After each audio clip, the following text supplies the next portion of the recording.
미국 연방검찰이 대북제재 위반 기업의 자금을 몰수하기 위한 소송을 제기했습니다. 해당 자금 소유주들은 중국의 통신업체 ZTE가 북한에 물품을 공급할 때 도운 혐의를 받고 있습니다. 함지아 기자가 보도합니다. 미국 워싱턴 DC 연방검찰은 지난 11일 중국 업체와 이 업체 관계자들의 개인 자산 등 총 95만 5,880달러에 대해 민사 몰수 소송을 제기했다고 밝혔습니다.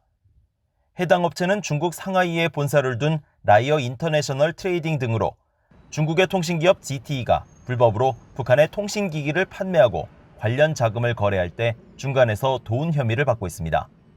앞서 미국 정부는 2017년 ZTE의 거래가 미국과 유엔의 대북제재 위반임을 확인했고, 이에 따라 ZTE 측은 미국 정부에 8억 9,236만 달러의 합의금을 내기로 했었습니다.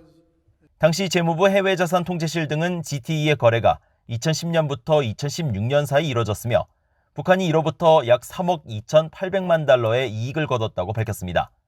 또 해당 거래를 통해 적어도 4억 7,800만 개의 미국산 부품이 북한으로 유입됐는데 ZTE는 미국 상무부 등으로부터 사전 허가를 받지 않은 것으로 드러났었습니다.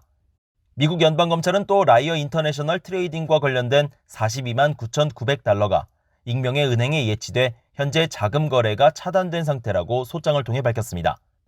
나머지 금액은 이 업체를 운영한 탕신과 그의 남편 리시춘의 자금으로 이 중 50만 1,771달러는 이들 부부의 미국 투자이민 비용입니다.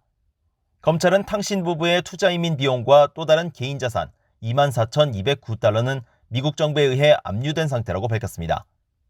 검찰은 이번 몰수의 근거로 미국의 국제긴급경제권한법과 은행사기법 등 위반 혐의를 제시했습니다.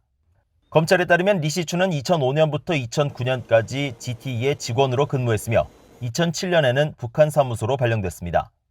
이후 리시춘은 부인을 내세워 중간 거래 회사를 세웠고 ZTE와 북한 사이의 거래를 주선했다는 게 검찰의 판단입니다.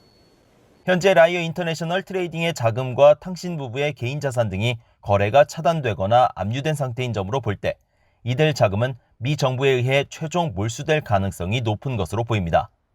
앞서 워싱턴 DC 연방검찰은 지난 8월과 3월 북한이 가상화폐 거래소 해킹으로 탈취한 금액이 분산돼 있는 약 400개 가상화폐 계좌에 대한 몰수 소송을 제기했습니다. 또 7월에는 총 3개 기업이 불법으로 거래한 237만 달러에 대해 소장을 제출하는 등 대북제재 위반 자금에 대한 민사 몰수 소송을 잇따라 제기하고 있습니다. VOA 뉴스 함지아입니다.